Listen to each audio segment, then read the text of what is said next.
Saglit lang, pwede ba kita ipag-pray muna? Panginoon, maraming salamat po sa mga oras na ito.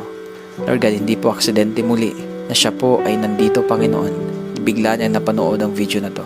Lord, I pray in the name of Jesus na anuman ang gumugulo sa taong ito, Panginoon, anumang ginagawa ng kaaway sa kanyang buhay, sa pamamagitan, Lord, ng mga problema, sa pamamagitan ng mga pagsubok, mga sitwasyon na matitindi sa kanyang buhay. Dalangin ko ngayon, Panginoon, bigyan mo siya, Panginoon o God, na lakas na nanggagaling sa iyo. Ano man ang kanya pong dinadala sa mga oras na to, Panginoon. Lord, maaaring ang taong ito, wala po siyang ibang mapagsabihan sa sobrang bigat na kanyang nararamdaman. Maaaring ang taong ito ngayon, Panginoon, hindi po niya alam kung saan siya lalapit at kung ano po ang kanyang gagawin. Napatanong na siguro ang taong ito, Panginoon, na may Diyos kaya na nagmamahal sa akin?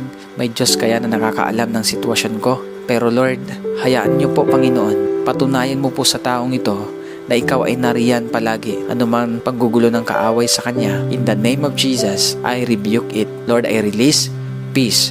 I release joy. I release strength. I release life.